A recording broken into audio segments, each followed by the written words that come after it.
Siswa-siswa Tiongkok mengetahui bahwa nenek moyang mereka telah menyelenggarakan proto negara mereka sendiri di sepanjang sungai Yangtze atau Huanghe sejak 4.000 tahun yang lalu. Selama masa ini, banyak kerajaan yang luar biasa muncul di seluruh dunia. Kita dapat menyebutkan kerajaan Asyur, Ottoman, Romawi atau Persia, dan masih banyak lagi.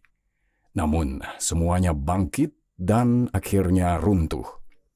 Orang-orang Tiongkok bangga dengan kenyataan bahwa meskipun mengalami pasang surut sementara, kerajaan mereka adalah satu-satunya yang bertahan hingga hari ini dan semakin kuat sekali lagi.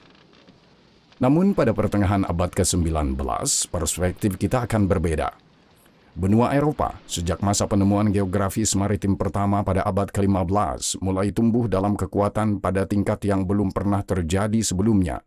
Didorong oleh persaingan internal di antara kerajaan yang bertikai, tenaga kerja gratis dari jutaan budak, dan kemajuan teknologi pada tahap awal metode ilmiah, Eropa secara bertahap memperluas lingkup pengaruhnya hingga pada abad ke-19 dan ke-20 mencakup seluruh dunia.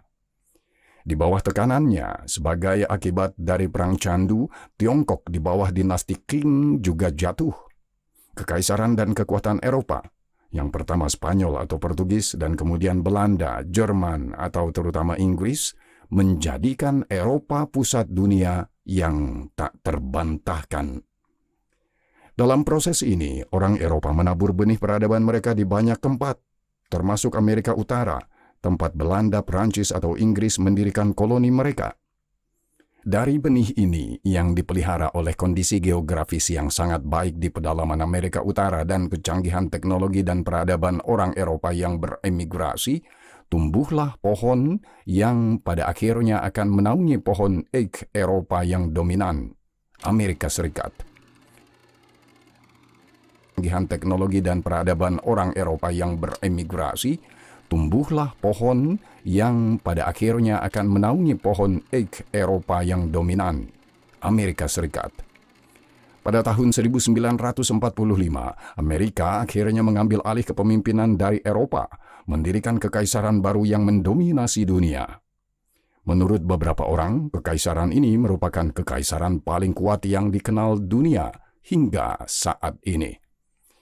Akan tetapi, jika sejarah mengajarkan kita sesuatu, maka itu adalah bahwa mengekstrapolasi keadaan saat ini ke masa depan bukanlah metode prediksi yang baik.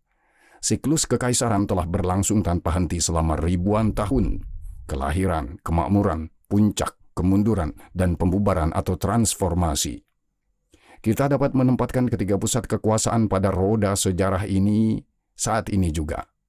Meskipun demikian, sama seperti kelirunya mempercayai ekstrapolasi keadaan saat ini ke masa depan, juga keliru jika berasumsi bahwa siklus kekaisaran beroperasi secara linear dan dapat diprediksi. Periode-periode individual dapat berlangsung sangat lama atau sangat cepat. Beberapa fase dapat tumpang tindih, atau kita bahkan dapat melewatkan beberapa fase sama sekali. Namun, faktanya adalah pada dekade ketiga abad ke-21 terjadi bentrokan tiga ordo, tiga pusat kekuatan terbesar di planet bumi, dan meskipun mereka tidak mendefinisikan diri mereka seperti itu, tiga kekaisaran dalam fase pertumbuhan yang berbeda: Amerika Serikat, Eropa, dan Tiongkok. Masing-masing memiliki serangkaian keunggulan dan berbagai masalah sendiri. Semuanya berjarak ribuan kilometer, terletak di lingkungan yang berbeda. Dan meskipun tampaknya yang satu berada dalam fase pertumbuhan, yang lain di puncaknya, dan yang ketiga dalam kemunduran, kita harus menyadari bahwa penampilan bisa menipu. Pada tahun 1980-an, Uni Soviet adalah kekuatan militer raksasa, memiliki potensi nuklir terbesar dan memiliki ekonomi terbesar kedua di dunia. Baru-baru ini pada tahun 1988, Soviet meluncurkan pesawat ulang-alik mereka sendiri, Buran, dan menjadi yang pertama mengirim stasiun ruang angkasa pertama bernama Mir ke orbit. 3 tahun kemudian, kekaisaran itu runtuh karena beratnya sendiri.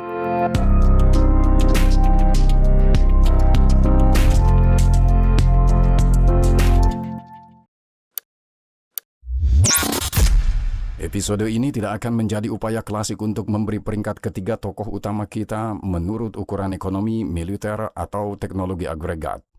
Kita memang akan membahas masing-masing bidang ini, tetapi dunia ini sangat bernuansa dan saling terkait, sehingga penilaian yang dangkal seringkali terbukti menyesatkan. Jadi, ini akan menjadi narasi dan perjalanan yang agak subjektif melalui ketiga pusat kekuatan paling kuat ini, yang pada akhirnya kita mungkin akan semakin bingung mengenai keputusan akhir. Mari kita mulai dengan sistematisasi. Encyclopedia Britannica mendefinisikan kekaisaran sebagai unit politik utama di mana kota metropolitan atau otoritas berdaulat tunggal menjalankan kendali atas wilayah yang sangat luas atau sejumlah wilayah atau bangsa melalui aneksasi formal atau berbagai bentuk dominasi informal. Meskipun kita tidak memiliki masalah dengan definisi seperti itu dalam kasus Amerika Serikat dan China, masalah tersebut segera muncul di Eropa. Secara teori, Eropa memiliki organisme sentralisasi sendiri, Uni Eropa, namun agensi Brussels atas negara-negara anggota sama sekali tidak lengkap. Orang lain mungkin mengatakan bahwa pusat pengambilan keputusan yang sebenarnya adalah Berlin karena pengaruh ekonominya di benua itu dan upaya diplomatik dalam uni tersebut. Akan tetapi, meskipun Eropa tidak sesuai dengan definisi standar sebuah kekaisaran, ia memiliki banyak karakteristik yang pada kenyataannya menjadikan benua lama sebagai satu kesatuan. Pertama dan terutama, negara-negara Eropa sepakat bahwa mereka harus menangkal serangan dari dua kekaisaran lainnya dan dengan demikian mereka bersatu untuk tujuan pertahanan. Lebih jauh lagi, kekaisaran Eropa yang terdiri dari banyak negara yang berbeda, ciri khas lain dari sebuah kekaisaran berjuang untuk perluasan alami tatanan, nilai, norma, perilakunya, misalnya dalam bentuk perluasan resmi struktur Uni Eropa atau dalam bentuk perluasan ekonomi. Selain itu, ia mampu mempertahankan norma-norma ini di perbatasannya, misalnya di Ukraina, meskipun ruang lingkup keterlibatan merupakan topik untuk diskusi terpisah. Lebih jauh lagi, ini bukan sekedar perbatasan teritorial, tetapi perbatasan peradaban, nilai dan norma yang ingin dianut oleh warga Ukraina. Bahkan ketika berpikir tentang struktur kekuasaan, kita dapat mendandani Eropa dengan pakaian kekaisaran. Eropa tidak memiliki satu pusat pengambilan keputusan yang menjulang tinggi di atas yang lain, tetapi terdiri dari banyak pusat kekuasaan yang lebih kecil dan lebih besar. Akibatnya kita dapat memikirkan Eropa dalam hal kekaisaran Romawi abad ke-15, di mana setiap kerajaan memiliki elektornya, tetapi mereka tidak memilih kaisar. Sebaliknya, keputusan tentang masalah tertentu lahir sebagai hasil negosiasi. Dalam HRA, kaisar secara formal memiliki pangkat tinggi, tetapi tanpa persetujuan para elektor dan wilayah, ia tidak dapat berbuat banyak. Demikian pula di Eropa saat ini, quorum utama dan suara mayoritas atau bulat di Dewan membutuhkan kompromi antar negara. Keputusan dibuat sebagai hasil negosiasi seperti di Landtag atau Reichstag abad pertengahan. Atas alasan-alasan tadi, kekaisaran Eropa tidak ditampilkan dalam episode ini sebagai Uni Eropa, tetapi sebagai kolektif yang diperluas hingga mencakup Inggris Raya, Norwegia, dan Swiss. Ketiga negara tersebut beroperasi dalam norma dan nilai yang sama. Pertukaran ekonomi mereka dengan uni tersebut dominan dan kebijakan mereka di tingkat internasional serupa karena norma, nilai, dan ancaman yang dianggap serupa, misalnya bantuan untuk Ukraina dan sikap kekaisaran Rusia. Dan yang terpenting, mereka terkait erat dengan Eropa secara geografis. Itulah sebabnya saat ini Inggris Raya, meskipun terpecah antara Uni Eropa dan warisannya, yaitu Amerika Serikat Donald Trump, semakin condong ke Eropa, yang secara teori tidak lagi berlangganan selama Brexit. Dengan alasan yang sama, kami tidak memasukkan beberapa negara Balkan ke dalam kekaisaran Eropa, yang norma-norma dan nilai-nilainya sering disusupi oleh kekuatan-kekuatan regional, Turki atau Rusia, dan karena itu tidak sesuai. Juga tidak termasuk Ukraina yang sedang dalam proses transisi dari kekaisaran Soviet dan para penerusnya ke dalam kekaisaran Eropa yang hasil transisinya masih belum diketahui hingga kini. Dengan adanya pembagian subjektif ini, kita dapat menetapkan serangkaian nilai untuk masing-masing negara berdasarkan ukuran yang umum digunakan. Menurut IMF, produk domestik bruto nominal Tiongkok dan Uni Eropa sangat mirip dan masing-masing berjumlah 19,5 dan 20,3 triliun dolar. Namun setelah memasukkan 3 negara di luar Uni Eropa, Inggris Raya, Swiss, dan Norwegia, PDB Kekaisaran Eropa naik menjadi 25,5 triliun dolar. Meskipun demikian, PDB tersebut masih 5 triliun lebih rendah dari PDB Amerika Serikat yang menurut IMF akan berjumlah 30,3 triliun dolar tahun ini. Menariknya, ketika mempertimbangkan paritas daya beli, kita mendapatkan gambaran yang hampir sama. Orang Amerika tetap berada pada level 30,3 triliun karena mereka merupakan titik acuan. Eropa melampaui orang Amerika hingga level 35 triliun dan orang Cina memandang rendah semua orang dalam varian ini dengan ekonomi sebesar 39,4 triliun dolar. Tentu saja, kredibilitas PDB sebagai pengukur kekuatan tertinggi masih dipertanyakan, tetapi PDB mengandung 2 informasi penting. Pertama, dalam konteks kolektivitas yang lebih besar. Ketiga, pusat tersebut memiliki potensi yang hampir sama. Kedua, PDB menunjukkan bahwa sejauh ini belum ada pemain keempat dengan karakteristik serupa yang saat ini dapat bercita-cita untuk menduduki peringkat ketiga yang disebutkan. PDB nominal negara berikutnya, Jepang dan India, hanya 20% dari PDB Tiongkok dan 16% dari PDB Eropa. Akan tetapi perlu dicatat bahwa cakrawala yang panjang menguntungkan India. Demografi yang besar, kebijakan otonom, dan ambang batas awal yang rendah berarti bahwa dalam perspektif beberapa dekade, dengan keputusan yang baik, Delhi memiliki peluang untuk mengejar ketertinggalan. Saat ini menurut PPP, India menguasai lebih dari 57% ekonomi Amerika Serikat, 48% ekonomi Eropa, dan 44% ekonomi Tiongkok. Meskipun, seperti yang ditunjukkan oleh misalnya bentrokan saat ini dengan Pakistan, jalannya akan bergelombang dan tidak ada yang pasti.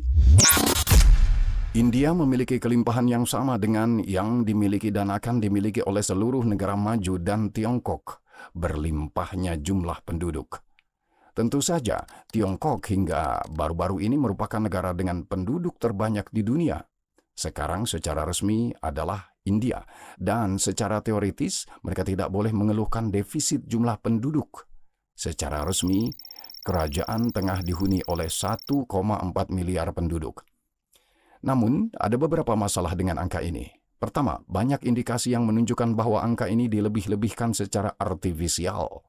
Beberapa ahli seperti demografer Yi Fuxian dari Universitas Wisconsin percaya bahwa data resmi mengenai populasi Tiongkok dilebih-lebihkan, bahkan mungkin hingga 10% atau lebih, karena melebih-lebihkan jumlah kelahiran dan mengecilkan jumlah kematian yang berpotensi untuk membesar-besarkan angka demi keuntungan ekonomi. Akan tetapi, lebih dari 1,25 miliar orang masih mendekati 4 kali lipat populasi Amerika Serikat, 334 juta, dan lebih dari 2 kali lipat populasi Eropa, 531 juta. Meskipun demikian, sekali lagi informasi ini secara terpisah memberikan kesan ilusi tentang dominasi total Tiongkok. Beijing, karena dampak bencana dari kebijakan satu anak, secara efektif memberantas keinginan orang Tiongkok untuk memiliki anak. Kebijakan yang dikendalikan secara terpusat meskipun telah ditarik 1 dekade lalu, sama sekali tidak mengubah keputusan orang Tiongkok. Lebih jauh, arahan partai tumpang tindih dengan proses yang dapat diamati di seluruh dunia, yaitu ketika kemakmuran masyarakat meningkat, keinginannya untuk memiliki keturunan menurun. Akibatnya, TFR Tiongkok berada pada tingkat yang sangat rendah, yaitu 1 anak per wanita. 50 tahun yang lalu, ada 6 anak seperti itu. Mari kita ingat kembali bahwa kita mencapai pergantian generasi pada tingkat 2,1 anak per wanita. Hal ini mengarah pada ramalan bencana bagi masyarakat Tiongkok yang jika tidak ada koreksi dapat menyusut 2 atau bahkan 3 kali lipat pada akhir abad ini. Seseorang mungkin berkata, orang Amerika dan Eropa memiliki masalah yang sama. Keduanya, ya dan tidak. Meskipun untuk keduanya, TFR berada di bawah ambang batas 2,1. Angka tersebut jauh lebih tinggi daripada di Tiongkok. Untuk Eropa, TFR rata-rata adalah 1,38. Untuk Amerika Serikat, 1,60. Akan tetapi, yang lebih penting, kedua kekaisaran berorientasi pada imigrasi. Dan meskipun saat ini kebijakan pintu terbuka telah dibatasi secara signifikan di kedua tempat, kebijakan tersebut bukanlah ekspresi penutupan terhadap orang-orang dari luar, tetapi hanya perubahan yang dihadapkan dan diperlukan dalam pendekatan terhadap cara kedua pusat memutuskan untuk menerima orang. Ambang batas masuk dinaikkan, dan Amerika dan Eropa hanya ingin melihat, terus terang saja, imigran berkualitas yang secara budaya dan ekonomi sesuai dengan nilai-nilai tempat tersebut. Tentu saja, efektivitas pendekatan ini sulit diprediksi. Tentu saja tidak akan mudah, tetapi baik Amerika maupun Eropa tidak mungkin mengurangi masyarakat mereka dalam waktu dekat. Hal yang sama tidak dapat dikatakan tentang Tiongkok yang merupakan masyarakat yang tertutup dan tertutup secara budaya. Masalah Tiongkok tidak berhenti di situ. Masyarakatnya tidak hanya menyusut tetapi juga menua. Diperkirakan bahwa pada tahun 2050 hampir 500 juta orang Tiongkok atau bahkan setiap detik akan berusia lebih dari 60 tahun. Dan mari kita ingat bahwa di Tiongkok usia pensiun sudah dimulai pada usia 55 atau bahkan 50 tahun untuk wanita dan 60 tahun untuk pria. Dan meskipun ada rencana untuk menaikkan ambang batas pensiun bagi wanita dan pria Tiongkok secara perlahan pada tahun 2040, seluruh sistem pensiun dan ekonomi, dan dengan demikian kontrak sosial secara keseluruhan akan berada di bawah tekanan yang semakin meningkat. Tentu saja, fenomena masyarakat yang menua juga tidak mengabaikan Eropa dan Amerika.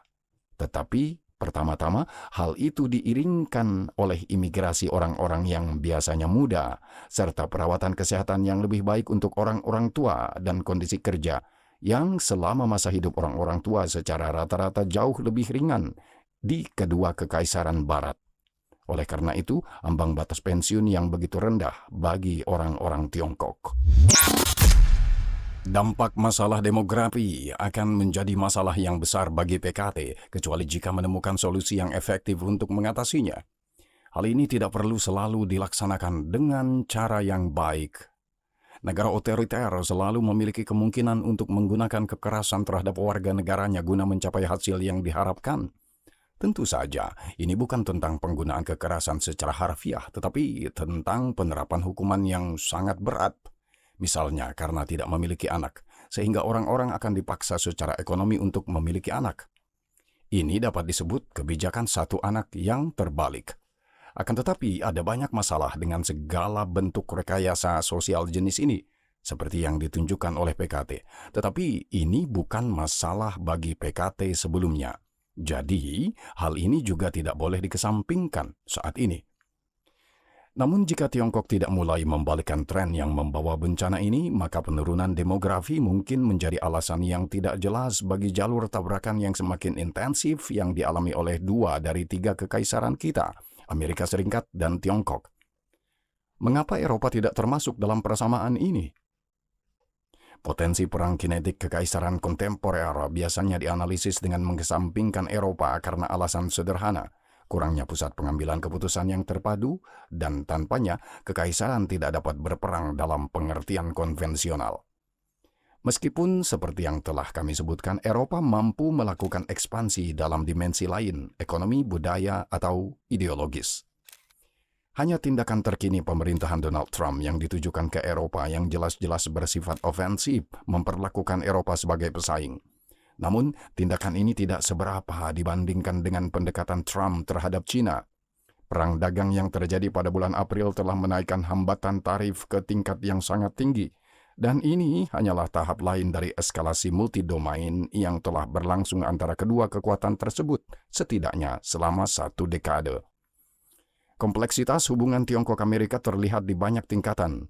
Perang dagang yang dimulai pada tahun 2018 dengan pengenaan tarif oleh pemerintahan Trump atas barang-barang Tiongkok senilai 34 miliar dolar terus berlanjut dan semakin dalam. Bersama dengan itu, konflik teknologi sedang terjadi di mana Amerika Serikat menuduh Beijing melakukan pelanggaran sistematis atas kekayaan intelektual. Contohnya termasuk kasus pengadilan seperti kasus pada tahun 2020 ketika FBI menuduh ilmuwan Tiongkok mencuri teknologi dari universitas-universitas Amerika. Departemen Perdagangan Amerika Serikat membuat daftar entitas yang berisi lebih dari 60 entitas Tiongkok termasuk raksasa seperti Huawei atau SMIC yang secara efektif memutus mereka dari pemasok semikonduktor canggih Amerika. Selain itu, pada bulan Oktober 2022, Washington memberlakukan pembatasan ekspor yang belum pernah terjadi sebelumnya yang memblokir akses Tiongkok ke chip AI dan peralatan canggih untuk produksinya. Dalam ranah diplomatik strategis, Amerika berusaha membangun aliansi di sekitar Tiongkok, Quad, AUKUS, dan banyak aliansi bilateral. Tiongkok membalas dengan inisiatif sendiri seperti Belt and Road. Semuanya berakhir dengan perang kinetik. Amerika meningkatkan kehadiran dan jumlah patroli Angkatan Laut Amerika Serikat di wilayah Laut Cina Selatan sebagai bentuk perlawanan terhadap klaim Cina. Mereka terus-menerus berlatih dengan sekutu, misalnya manuver dengan Filipina, Australia, atau Jepang dalam Quad. Mereka melakukan ini karena takut akan skenario terburuk, upaya langsung untuk mencaplok Taiwan oleh Cina yang telah menggantung di udara setidaknya selama 1 dekade dan menurut Beijing tidak akan hilang sampai pulau itu menjadi bagian integral dari Republik Rakyat Cina. Ini akan terjadi paling lambat tahun 2049. Pada 100 tahun PKT. Dan di sini kita kembali ke jalur tabrakan dan demografi yang disebutkan. Ada banyak premis yang mungkin menunjukkan bahwa sekaranglah Tiongkok berada dalam posisi terbaik untuk mendorong rencana yang implementasinya akan membutuhkan kekuatan brutal dan demografi mungkin menjadi motivator utama. Setiap tahun berikutnya, jumlah orang Tionghoa akan semakin sedikit. Setiap tahun, rata-rata orang Tionghoa akan bertambah tua. Setiap tahun, sistem sosial internal akan semakin tertekan. Pada saat yang sama, ada banyak indikasi bahwa model internal tata kelola dan kontrak sosial yang diterapkan oleh Partai Komunis Tiongkok mulai memudar. Model yang didasarkan pada investasi besar yang semakin tidak masuk akal, membanjiri dunia dengan ekspor, dan menekan permintaan internal secara artifisial tidak lagi memenuhi fungsi pertumbuhan. Jika indikator pertumbuhan PDB Beijing mengalami penurunan yang sudah dimodelkan secara artifisial untuk tujuan propaganda, hal itu menunjukkan keadaan ketegangan internal di Kerajaan Tengah. Namun, jika Tiongkok di bawah Xi memiliki masalah besar, masalah-masalah ini tidak akan tiba-tiba menghambat momentum yang telah dicapai Tiongkok selama 40 tahun. Masalah tersebut berpotensi menyebar selama beberapa dekade mendatang. Otoritas tertinggi di Beijing dengan mempertimbangkan semua faktor, yaitu posisi mereka sendiri yang saat ini secara luas diakui sebagai baik dan mungkin menurun. Kekacauan di mana negara diperintah oleh Donald Trump, posisi yang relatif kuat dalam perang sekutu mereka, Federasi Rusia, dan apatisme Eropa yang terus berlanjut. Dengan mempertimbangkan semua ini, Tiongkok mungkin menganggap bahwa dekade ketiga abad ke-21 adalah periode terbaik untuk tindakan agresif. Kelemahan pesaing mendorong mereka untuk bertindak. Tentu saja, hasil dari perang panas atas Taiwan sulit diprediksi. Banyak hal bergantung pada sikap Amerika Serikat dan skala keterlibatan. Latihan perang CSIS dari tahun 2023 menunjukkan bahwa koalisi Amerika Serikat, Taiwan, dan Jepang menang dalam sebagian besar dari 24 skenario, tetapi mereka membayarnya dengan hilangnya puluhan kapal, ratusan pesawat, dan puluhan ribu tentara. Di sisi lain, mari kita ingat bahwa Tiongkok memiliki keunggulan yang hampir tidak masuk akal dalam industri pembuatan kapal. Saat ini Tiongkok dikatakan memiliki kapasitas produksi kapal 230 kali lipat lebih besar daripada Amerika. Tentu saja ini menyangkut potensi agregat militer dan sipil, tetapi telah lama diketahui bahwa teknologi penggunaan ganda membentuk inti kebijakan Beijing di banyak sektor. Sebuah laporan baru-baru ini, lagi-lagi oleh CSIS, menunjukkan bahwa dominasi Tiongkok didorong oleh pesanan asing dan transfer teknologi. Pada tahun 2030, Angkatan Laut Tiongkok akan memiliki 141 kapal, lebih banyak daripada Angkatan Laut Amerika Serikat. Ya, potensi kapal rata-rata masih berada di pihak Amerika dengan kapal induk yang kuat di garis depan. Namun, semakin banyak yang menunjukkan bahwa dalam kasus perang, gajah putih besar harus bersembunyi di sudut-sudut, karena saat ini mereka bahkan rentan terhadap serangan dari musuh seperti milisi Houthi. Baru-baru ini, kapal induk USS Harry Truman dilaporkan terpaksa melakukan manuver mendadak untuk menghindari tembakan Houthi yang mengakibatkan FA-18 Super Hornet senilai $60 juta jatuh dari dek. Perlunya belokan mendadak mungkin berarti rudal Houthi melewati sistem pertahanan berlapis-lapis milik raksasa Amerika itu. Namun di pihak Amerika tentu saja ada keunggulan kapal selam yang dalam kasus Selat Taiwan akan sangat penting. Fakta berdebat menunjukkan betapa miripnya potensi dalam skenario ini kedua belah pihak. Oleh karena itu, perhatian serius diberikan pada faktor-faktor lain, tidak harus teknologi. Di pihak Tiongkok ada geografi, yaitu kedekatan Taiwan dan yang terpenting asimetri keterlibatan. Dengan kata lain, jika Tiongkok mengerahkan seluruh kekuatan militernya untuk Taiwan, tidak dapat dipastikan bahwa Amerika akan merespons dengan tingkat keterlibatan yang sama dan mereka harus melakukannya untuk menghentikan lawan. Ini diragukan. Apakah Amerika siap mengorbankan puluhan ribu marinir untuk mempertahankan Taiwan? Jika satu pihak mengerahkan seluruh kekuatannya, pihak lain harus melakukan hal yang sama. Bahkan, jika ada keinginan seperti itu di Gedung Putih yang sama sekali tidak pasti, meyakinkan opini publik bahwa pengorbanan seperti itu sepadan dengan persembahan besar akan sangat sulit. Terutama karena kebijakan pemerintahan Trump saat ini, meskipun keras terhadap China, tampaknya menerima multipolaritas dunia, di mana Amerika Serikat ingin mengambil peran sebagai gorila terbesar dan tidak peduli dengan sistem tersebut, selalu mengatur hubungan bilateral dari posisi yang kuat. Maka gorila Amerika, meskipun bermusuhan dengan gorila China yang ukurannya sebanding, tidak perlu tertarik untuk melindungi lemur Taiwan, terutama karena ia akan memasuki pertarungan dari posisi yang tidak menguntungkan. Pertarungan yang akan mengancam luka yang menyakitkan, bahkan yang fatal. Perang saudara atau serangan rudal di wilayah Amerika Serikat. Berbicara tentang konflik Amerika Serikat-Tiongkok yang dinamis, keheningan yang fasih bergema dari arah Eropa, yang bagi orang Eropa secara paradoks baik. Orang Amerika secara informal telah memaksa negara-negara Eropa tertentu serta seluruh Uni Eropa untuk memihak. Dan meskipun orang Eropa karena alasan budaya lebih dekat dengan Amerika, tidak dapat dikatakan bahwa benua lama memainkan nada Paman Sam yang khususnya terlihat setelah serangan tarif Amerika. Akan tetapi, Eropa juga tidak bermain bersama dengan naga Tiongkok. Meskipun jelas-jelas menunda terlalu lama dalam membatasi banjir produk Tiongkok yang murah, yang dibuat dengan biaya mahal dan menghilangkan pemasok asli.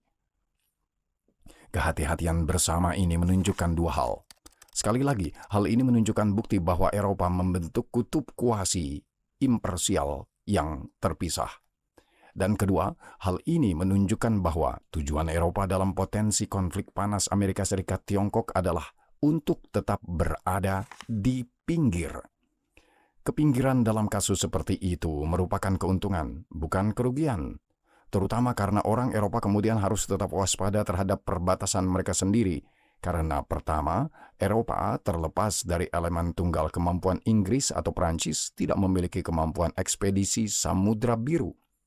Dan kedua, ada kemungkinan bahwa Federasi Rusia ingin mengeksploitasi setiap keributan geopolitik besar, terutama jika Amerika sepenuhnya terserap oleh perang di Asia Tenggara.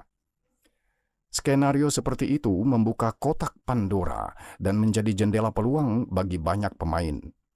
Yang berpotensi ingin memanfaatkannya bisa jadi Ukraina, Iran, Turki, Korea Utara, Israel, atau India. Banyak wilayah di batas Rusia bisa terbakar, sehingga Moskow mungkin terpaksa hanya melakukan tindakan defensif atau sekutu mendukung tentara pembebasan rakyat Tiongkok.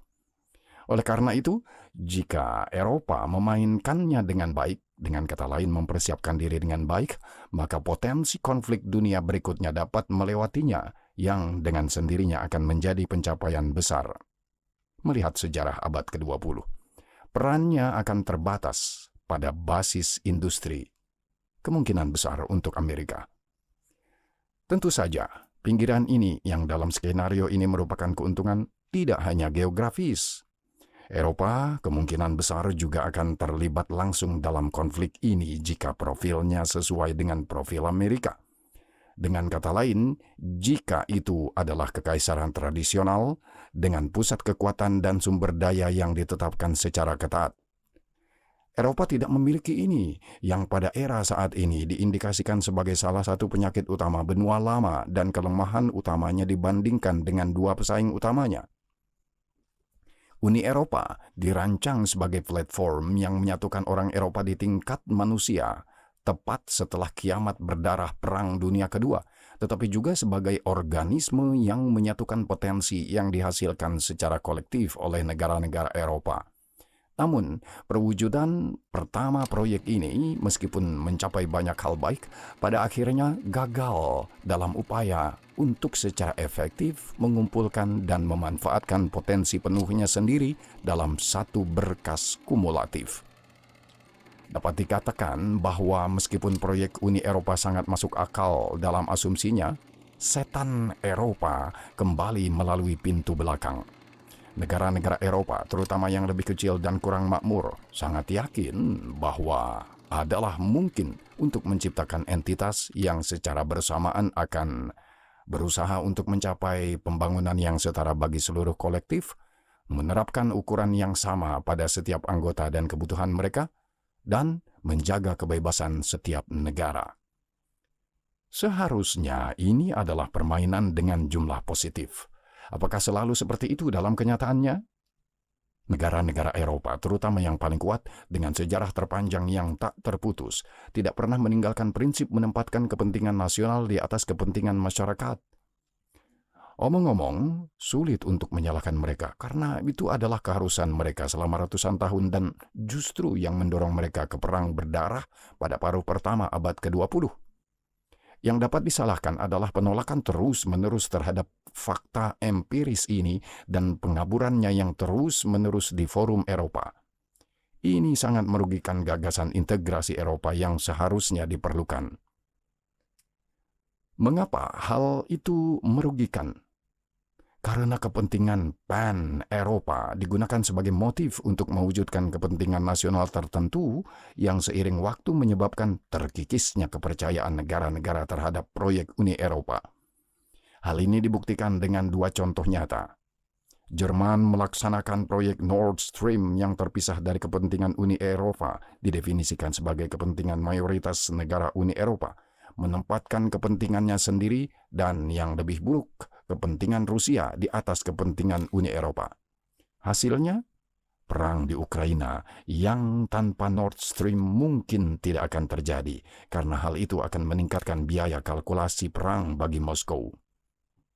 Kedua, bangsa Inggris, meskipun memperoleh banyak manfaat dari integrasi Eropa, memutuskan untuk meninggalkan Uni karena merasa bahwa kepentingannya terlalu sering diabaikan atau bahkan kepentingan negara lain diutamakan.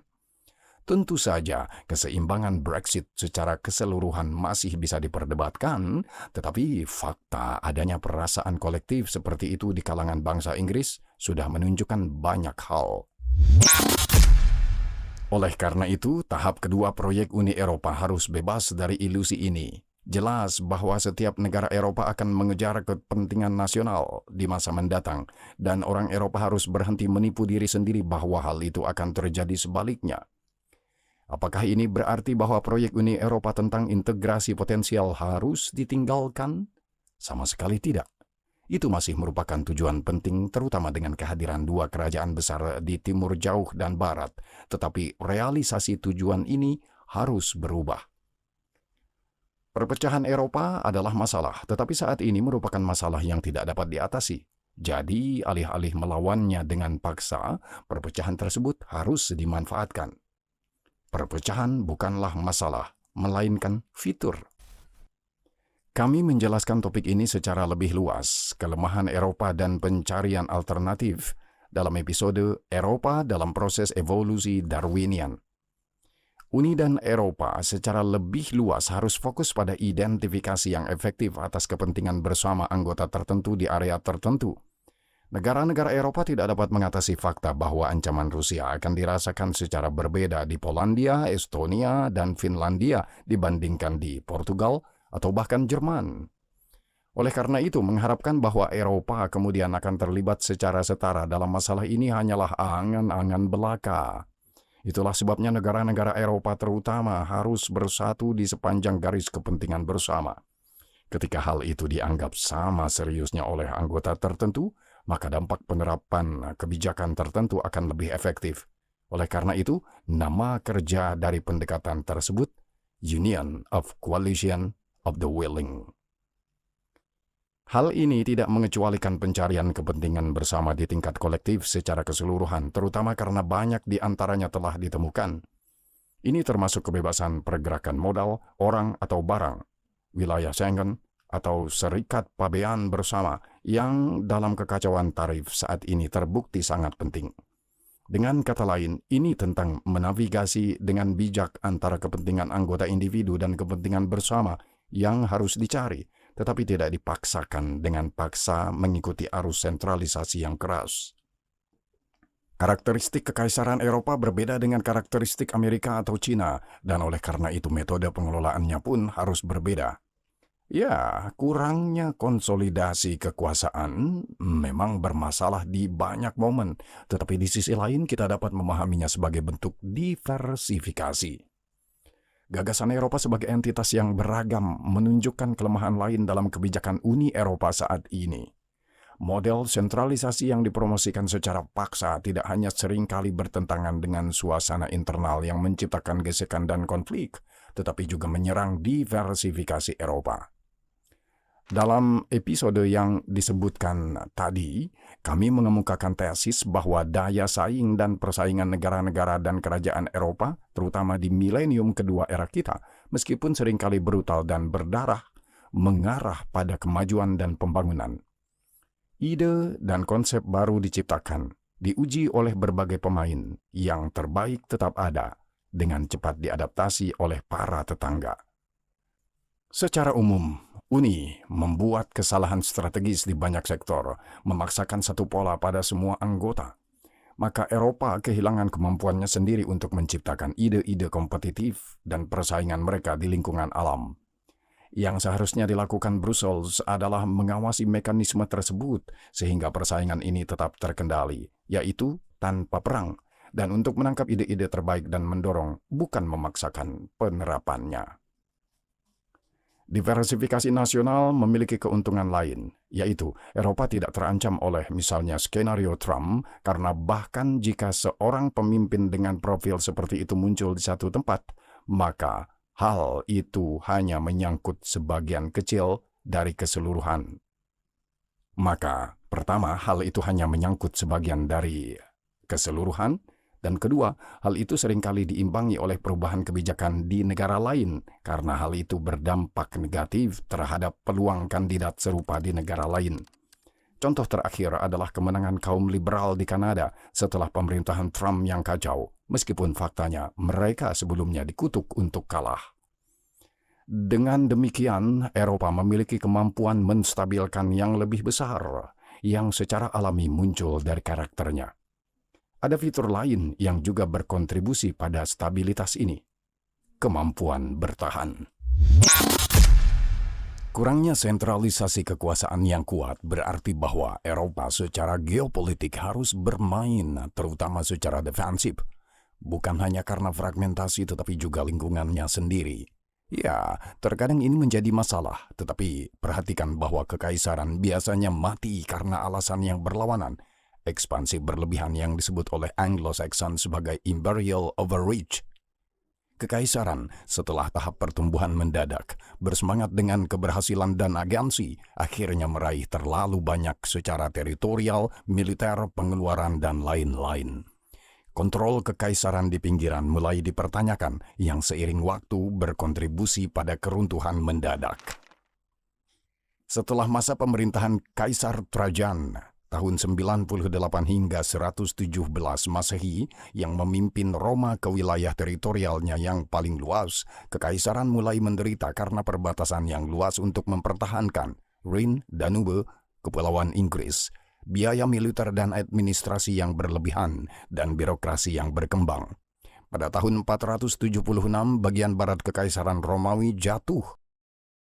Di sisi lain, Napoleon, setelah serangkaian kemenangan kilat, memperluas kekuasaannya dari Spanyol hingga perbatasan Rusia. Upaya untuk menaklukkan Rusia pada tahun 1812, memimpin pasukan kekaisaran melalui ribuan kilometer dalam kondisi cuaca ekstrim dan tanpa dukungan yang memadai, berakhir dengan bencana. Dari 400.000 tentara besar, hanya beberapa ribu prajurit yang kembali. Kerugian ini dan kebutuhan untuk mempertahankan begitu banyak front mempercepat jatuhnya kekaisaran pada tahun 1814. Dari masa lalu, orang dapat mengutip Uni Soviet dan petualangannya yang gagal di Afghanistan serta upaya untuk mengendalikan puluhan negara dan masyarakat atau bahkan Amerika yang tindakannya di Timur Tengah mempercepat hilangnya keunggulan absolut mereka. Eropa tidak memiliki masalah ini yang jika dilihat dari perspektif yang lebih luas dapat dianggap sebagai suatu aset. Dan aset benua lama tidak berhenti di sini, karena defensif Eropa akan diterjemahkan menjadi aset penting lainnya, kohesi internal yang dipahami sebagai ketidaksetaraan sosial. Benua lama jelas lebih unggul daripada Amerika Serikat dan Tiongkok dalam hal kebijakan prososial.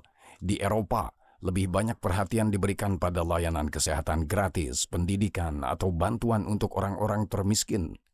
Tentu saja, fakta yang sama dapat dianggap sebagai kerugian oleh beberapa pemirsa, pendukung kapitalisme keras. Mengambil perspektif alternatif, terlalu banyak keterikatan pada program sosial berarti bahwa beberapa orang kehilangan motivasi untuk bekerja. Ini juga benar.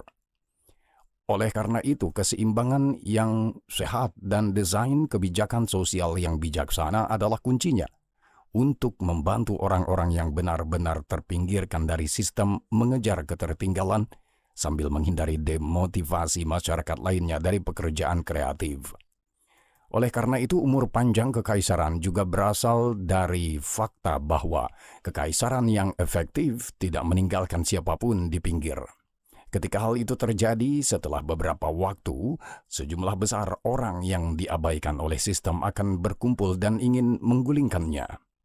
Tentu saja, kebijakan sosial atau sistem pajak berbeda-beda tergantung pada negaranya, tetapi secara umum Eropa lebih adil dalam hal ini daripada Amerika atau Cina. Bagaimana kita tahu ini? Hanya dengan melihat peta ketidaksetaraan global. Eropa bersama Australia adalah satu-satunya pulau besar dengan kesetaraan nasional. Di sebagian besar negara Eropa, 10% orang terkaya memiliki paling banyak 30 hingga 35% dari total kekayaan yang merupakan hasil yang sangat baik. Tiongkok dan Amerika Serikat jauh di atas 40%. Peta koefisien Gini yang berfungsi tepat untuk tujuan ini mengukur ketimpangan tampak serupa. Peta-peta ini merupakan konfirmasi lain bahwa Eropa berputar di sekitar nilai-nilai yang sama, yang sekali lagi merupakan ciri kohesi kekaisaran. Sementara itu Cina masih terbagi terutama menjadi pesisir timur yang kaya dan pedalaman yang miskin. Namun Amerika Serikatlah yang menempati tempat pertama yang memalukan dalam perbandingan ini. Kami telah mengutip statistik ini beberapa kali, tetapi sangat penting untuk menilai situasi internal di negara Paman Sam hingga perlu dilakukan lagi. Data Federal Reserve untuk kuartal kedua tahun 2024 mengungkapkan gambaran konsentrasi kekayaan yang mengkhawatirkan. Segmen elit yang terdiri dari 0,1% orang Amerika terkaya menguasai 21 triliun dolar, 14% dari kekayaan nasional. Sementara 1% orang terkaya telah mengumpulkan 46 triliun dolar, 30%. 10% teratas masyarakat memiliki jumlah yang mengesankan melebihi 100 triliun dolar, yang merupakan sebanyak 66% dari seluruh kekayaan Amerika.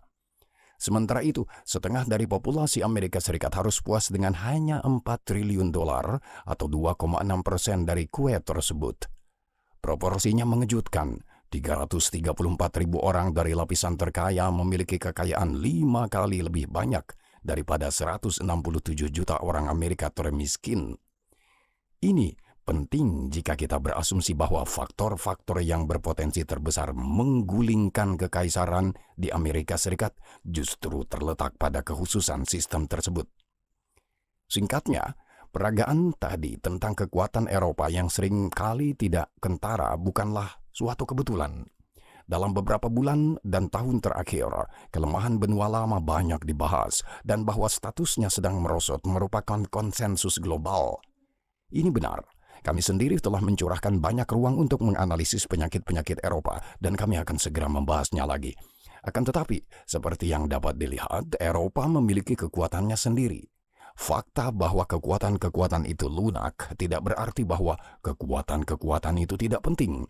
Dan kami bahkan belum menyebutkan kekuatan industri yang masih kuat atau latar belakang ilmiah dan penelitian yang kuat.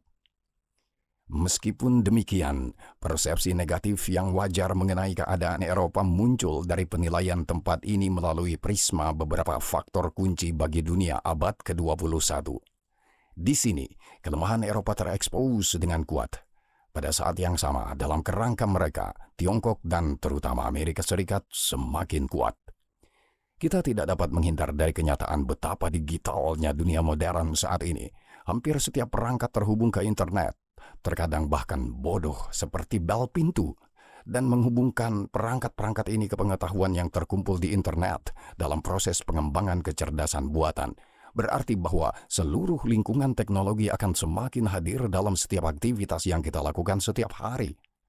Teknologi abad ke-21 memberikan kendali atas abad ke-21 kepada siapapun yang paling menguasainya. Dan di bidang ini, ada satu raja, Amerika Serikat. Kekuatan Amerika saat ini berasal dari fakta bahwa orang Amerika memegang kendali atas tren global kontemporer yang mungkin paling penting. Tentu saja, ini bukan sesuatu yang tiba-tiba terjadi. Ini bermula dari orang-orang Eropa yang haus akan petualangan dan kekuasaan yang setelah menginjakkan kaki di benua Amerika setelah 2 abad memutuskan sebagian besar ikatan dengan tanah air dan mendeklarasikan diri sebagai negara baru. Namun, memutuskan ikatan tidak berarti memutuskan warisan leluhur dan pencapaian peradaban mereka. Justru sebaliknya. Ketika mereka mulai menulisnya di selembar kertas kosong, tidak seperti negara-negara Eropa yang selalu bertengkar dan menggunakan atribut menakjubkan yang ditawarkan oleh geografi pedalaman Amerika yang dipimpin oleh sistem sungai Mississippi, maka keberhasilan hanya tinggal menunggu waktu. Meskipun demikian, orang Amerika pertama tidak dapat disangkal haknya. Keberhasilan mereka tidak ditentukan sebelumnya oleh faktor-faktor yang menguntungkan. Mereka membantu diri mereka sendiri dengan keputusan yang efektif, seperti kebijakan industri Hamiltonian, penghapusan perbudakan, atau doktrin Monroe. Tak satu pun dari hal ini yang jelas. Konvergensi kondisi geografis yang menguntungkan, perkembangan peradaban sejak hari pertama kekaisaran baru, dan efektivitas tinggi keputusan strategis membawa Amerika ke puncak. Benar-benar ada banyak keputusan seperti ini. Kelas politik di Amerika Serikat selama beberapa dekade dengan sangat baik menavigasi labirin pilihan yang sulit dan seringkali melakukannya dengan benar. Mereka benar membawa ilmuwan Nazi ke negara itu. Mereka benar menciptakan sistem Bretton Woods. Mereka benar keluar dari isolasionisme dan mengambil alih tampuk kepemimpinan di sana. Semua ini berarti bahwa bakat-bakat terhebat datang ke Amerika yang karyanya didukung oleh pasar modal terkuat yang tumbuh kuat karena peran dominan dolar yang pada gilirannya didasarkan pada kekuatan militer terkuat di planet bumi yang menjaga seluruh sistem operasi planet bumi. Mengingat fakta bahwa orang Amerika masih memiliki banyak keunggulan ini, dan Cina meskipun masih maju dengan antusias secara internal perlahan melambat, 7/10 pakar akan menjawab bahwa Amerika lah yang berada di posisi terdepan dalam persaingan kekaisaran ini. Dan kami akan setuju dengan putusan ini. Secara subjektif dan setelah penilaian agregat, orang Amerika lah yang masih memiliki semua alat utama termasuk bakat dan inovasi, bahan baku, modal, dan kekuatan penerapan yang kuat. Namun Trump menunjukkan betapa rapuhnya tatanan ini jika kita tidak mengendalikan situasi internal atau dengan kata lain ketimpangan yang disebutkan tadi. Trump didorong ke tampuk kekuasaan oleh orang-orang luar sistem. Sebagian besar masyarakat miskin memilihnya. Ia juga mendapat dukungan dari baron media baru seperti Elon Musk atau Joe Rogan yang juga tidak mengidentifikasi diri dengan kontrak sosial saat ini di Amerika Serikat dan menganjurkan perubahan. Partai Demokrat adalah pilihan status quo dan pilihan itu ditolak dengan suara bulat. Terlebih lagi, bahkan sekarang, setelah langkah-langkah Trump yang tidak masuk akal, penolakan terhadap Partai Demokrat tetap kuat. Mereka tidak tahu bagaimana cara membalikkan suasana sosial. Dan mereka sangat gelisah. Redistribusi kekayaan yang mengalir ke Amerika Serikat sangat tidak merata, dan ini seperti yang kita ketahui dari sejarah adalah bahan bakar untuk revolusi.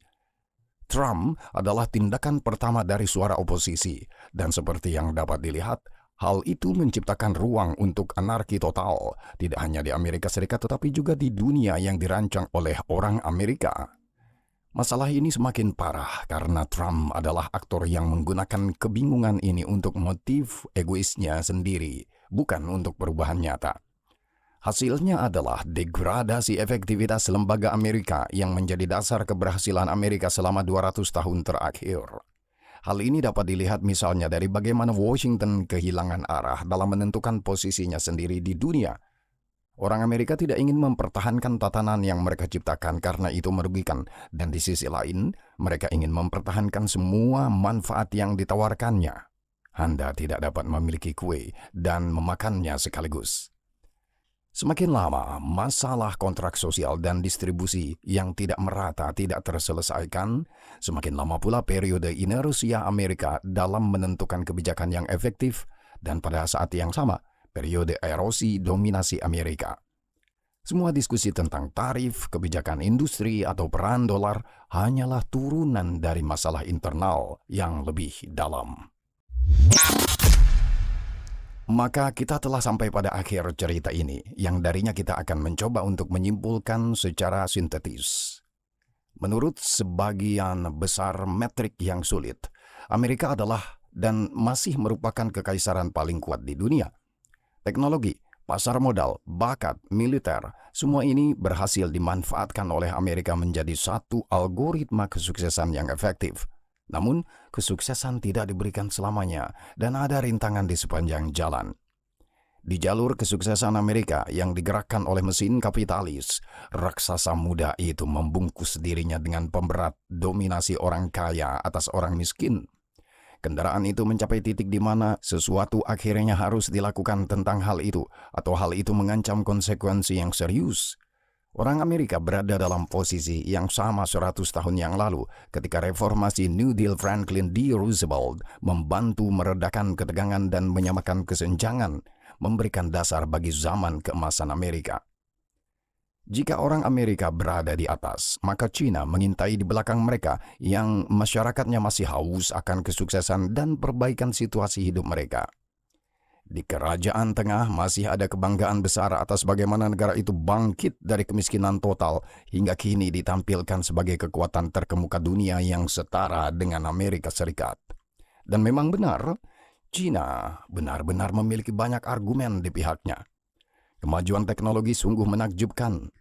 Infrastruktur mungkin yang terbaik di dunia. Secara militer, orang Cina berada di urutan kedua setelah orang Amerika. Ditambah dengan AI, logam tanah jarang, EV, elektronik, dan lain-lain. Ada banyak argumen yang mendukung, tetapi ada satu masalah besar yang menentangnya, sistem itu sendiri. Tiongkok dalam kurang lebih 50 tahun terakhir telah mampu menggabungkan dengan sangat baik keuntungan dari adaptasi terhadap dorongan pasar atau kapitalisme dan keuntungan dari intervensi pusat untuk mempertahankan kontrol sosial. Ditambah dengan basis yang sangat rendah setelah revolusi budaya Mao, kita mendapatkan roket yang meluncurkan RRT ke orbit geopolitik. Namun masalahnya adalah bahan bakar untuk roket ini tampaknya hampir habis dan gravitasi bumi masih terasa. Dan terus terang, model ekonomi Tiongkok berhenti berfungsi. Dan alasan utama mengapa model ini berhenti berfungsi adalah sistem Tiongkok komunis itu sendiri. Ekonomi pasar bebas dalam jangka panjang akan selalu menang melawan ekonomi yang dikendalikan secara terpusat. Dan ekonomi Tiongkok bahkan semakin dikendalikan karena rangsangan utama untuk pertumbuhan telah berakhir. Investasi yang menghasilkan tingkat pengembalian yang semakin rendah atau kerugian, penggunaan tenaga kerja murah, lingkungan ekonomi yang bersahabat menerima kelebihan ekspor Tiongkok. Xi Jinping ingin mempertahankan laju pertumbuhan Tiongkok, tetapi hal itu menjadi semakin sulit setiap harinya. Ditambah lagi fakta bahwa Tiongkok sebagian besar masih merupakan negara miskin yang akan segera menjadi salah satu masyarakat tertua di dunia dan bahkan jumlahnya 2 hingga 3 kali lebih sedikit. Maka rekaman drone yang mengesankan dari TikTok tiba-tiba menjadi kurang berkesan. Oleh karena itu, Tiongkok secara paradoks agak mirip dengan Paman Sam. Keinginan untuk mempertahankan status quo berakhir dengan akumulasi masalah yang belum teratasi. Namun mereka berbeda dari Paman Sam karena masalah besar muncul pada tahap yang lebih awal, kurang makmur. Tiongkok menjadi tua sebelum menjadi kaya. Terlebih lagi secara subjektif, masalah Amerika tampaknya lebih mudah dipecahkan daripada masalah Tiongkok. Amerika adalah plutokrasi orang kaya. Secara teori, orang kaya pada titik tertentu harus menyetujui pembagian kembali kekayaan karena hal itu mengancam hilangnya semua kekayaan mereka, misalnya sebagai akibat perang. Sementara itu, Tiongkok adalah partokrasi, yaitu sistem otoriter satu partai di mana kekuasaan nyata berada di tangan elit birokrat partai PKT. Dan itu jauh lebih sulit untuk dibagi daripada kekayaan materi. Jumlah tempat di kalangan elit terbatas dan tidak dapat ditingkatkan secara artifisial. Meningkatnya ancaman untuk mempertanyakan kekuasaan dan hal yang sama terjadi pada kurangnya atau terlalu lambatnya laju pembangunan yang awalnya mulai kita amati. Jika hanya mengambil pengetahuan dari tajuk berita, kita harus menempatkan Eropa jauh di belakang duo ini. Pasar modalnya terfragmentasi, kapasitas militernya sangat kecil, tidak memiliki sumber daya energi sendiri. Kehadirannya di bidang AI dan teknologi besar masih sederhana. Namun, seperti yang telah kita tunjukkan dalam materi ini, Eropa tidak perlu ditakdirkan untuk ditelan. Masing-masing dari 3 kekaisaran besar memiliki kelemahan. Di Amerika, hal itu disebabkan oleh redistribusi kekayaan yang tidak merata dan ketegangan yang memuncak yang menyebabkan anarki politik. Di Tiongkok, hal itu disebabkan oleh sistem politik itu sendiri yang cenderung mengabaikan sinyal pasar untuk mempertahankan dinasti yang berkuasa saat ini. Bagi Eropa, hal itu disebabkan oleh ciri khasnya perpecahan berdasarkan garis kebangsaan. Justru perpecahan, bukan AI, mobil listrik atau militer itulah tantangan yang harus segera dijawab oleh Eropa. Kami sengaja menyebutnya tantangan, bukan masalah, karena itu hanyalah ciri, bukan disfungsi Eropa kontemporer. Sementara itu Eropa seperti gadis berambut merah yang terus-menerus mengecat rambutnya menjadi hitam, mencoba melawan masalah ini, sementara rambut barunya tetap tumbuh merah. Langkah pertama untuk keluar dari stagnasi ini adalah menerima fakta ini dan menyesuaikan kebijakan Eropa dengan sinyal empiris yang dikirim oleh realitas. Maka orang dapat melihat bahwa perpecahan Eropa dapat dirumuskan ulang menjadi diversifikasi Eropa. Maka kontrak internasional Eropa yang baru akan dicirikan oleh penerapan kebijakan yang berbeda karena pertama, setiap negara dan masyarakat berbeda-beda, oleh karena itu diperlukan metode yang berbeda-beda pula. Dan kedua, ini merupakan kesempatan untuk menguji berbagai solusi dan model pengembangan. Bersamaan dengan semua yang menerima secara default bahwa negara-negara Eropa mengejar kepentingan nasional mereka terlebih dahulu, negara-negara Eropa yang berpikiran terbuka akan mencari kepentingan yang konvergen, entah dalam kerangka koalisi yang bersedia, misalnya vis-a-vis Rusia, atau kepentingan kekaisaran, yaitu terutama tindakan defensif terhadap aktor geopolitik besar dan perluasan ekonomi industri kekaisaran Eropa. Ketika kita melihat lebih jauh dari sekedar masalah perpecahan, gambaran yang cukup rapi tentang masyarakat yang egaliter, industrialisasi yang tinggi, atau warisan peradaban muncul di hadapan kita. Berbicara tentang yang terakhir, lelucon umum menyebut Eropa sebagai museum dunia terbuka. Namun sekali lagi, mari kita melihatnya secara menyimpang. Di era AI, manusia akan mencari keaslian dan kejeniusan tangan manusia. Kami berpendapat bahwa kota-kota Eropa yang kusut saat itu, yang secara teoritis tidak praktis, akan semakin menarik perhatian populasi manusia secara keseluruhan. Eropa tidak hanya dapat menjadi tujuan wisata, tetapi juga tempat terbaik untuk tinggal, mengingat kemungkinan kerja jarak jauh yang semakin meningkat. Mari kita bandingkan ini dengan misalnya perumahan baru Cina yang tidak berjiwa. Sekian pembahasannya. Gambaran umum juga diliputi oleh risiko pergolakan geopolitik yang hebat. Dalam kasus Eropa, ini adalah perang Ukraina dengan Rusia. Sementara itu, Tiongkok dan Amerika memiliki persaingan mereka sendiri dengan konsekuensi yang bahkan lebih dramatis. Meskipun bahkan saat ini, perang dagang menghantam kedua pemain dengan sangat menyakitkan. Pada papan kekaisaran ini, ada baiknya menambahkan aktor yang lebih besar dan lebih kecil yang potensinya signifikan. Harimau Asia yang lebih baru atau lebih tua, Jepang, Korea, Indonesia, atau Vietnam. Turki, Arab, atau Iran di Timur Tengah. Rusia menggantung di atas Eropa.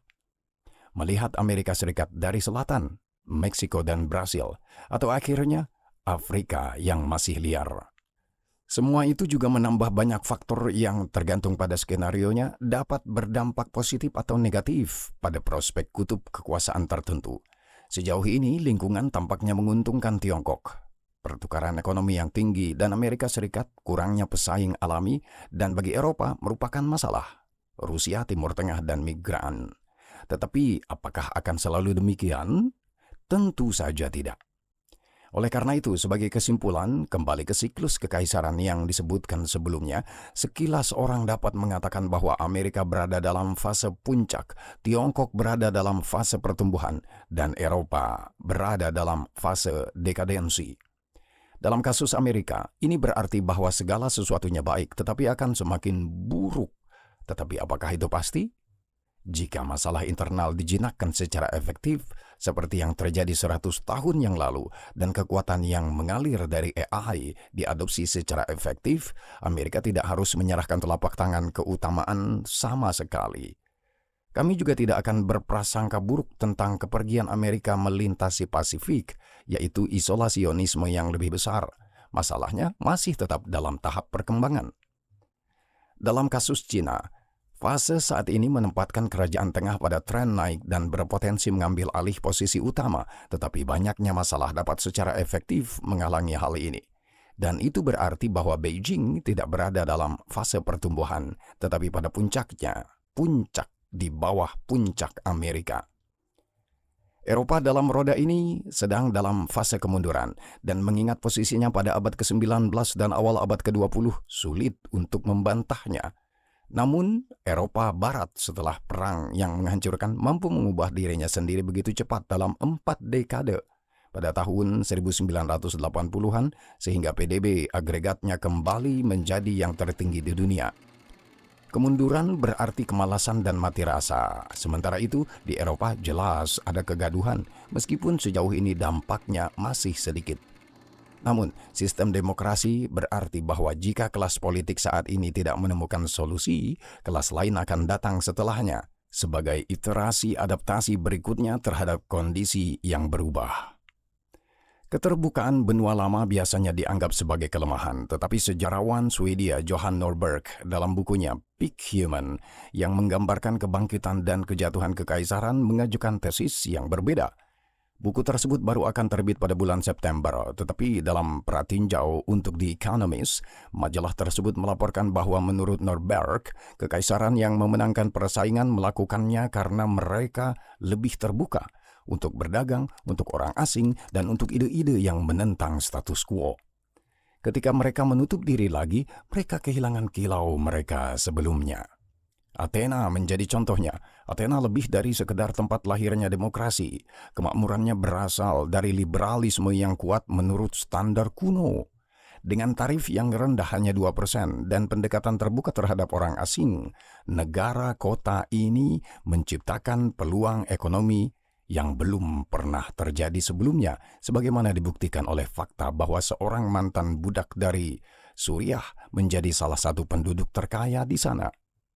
Menurut metrik yang dikembangkan oleh Fraser Institute, sebuah lembaga pemikir Kanada, orang Athena kuno mengalami tingkat kebebasan ekonomi yang melampaui semua negara modern, bahkan sedikit melampaui Hong Kong dan Singapura.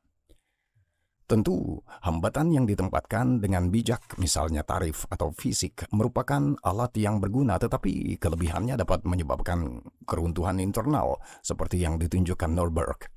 Untuk faktor-faktor kunci lainnya, kami mengemukakan meritokrasi dan supremasi hukum, toleransi, atau kebebasan intelektual. Semua ini menunjukkan bahwa tidak ada yang diberikan selamanya. Ketiga pusat kekuasaan itu berada dalam lingkaran adaptasi dan transformasi yang terus-menerus yang kurang lebih bersifat sadar. Jika pada tahap tertentu mereka berhenti memberikan solusi kreatif untuk masalah mereka, mereka akan jatuh. Untuk sementara waktu, yaitu selama 1 atau 2 abad, seperti dinasti Qing di Tiongkok, atau selamanya, seperti Kekaisaran Abbasiyah. Namun, dapatkah kita pada akhirnya hidup di dunia tempat ketiga kekaisaran ini hidup berdampingan dalam keseimbangan yang harmoni? Ya, kami pikir itu tak terelakkan.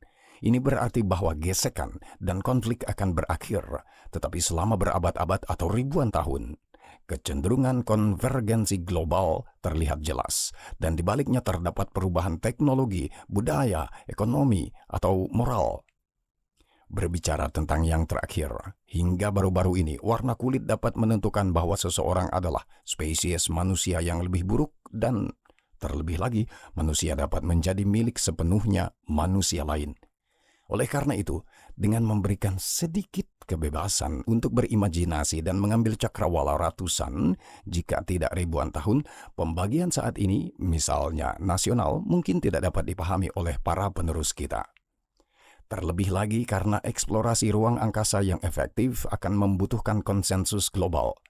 Dan seperti halnya negara-negara Eropa yang dipaksa untuk mencari cara-cara pemahaman dan komunitas dalam menghadapi peluang dan ancaman bersama, demikian pula semua negara di dunia akan dipaksa untuk melakukannya dalam menghadapi tantangan dan peluang yang ditimbulkan oleh luasnya alam semesta. Dan kemudian kita mungkin tidak berbicara tentang Kekaisaran Amerika, Cina, atau Eropa, tetapi tentang Kekaisaran Bumi.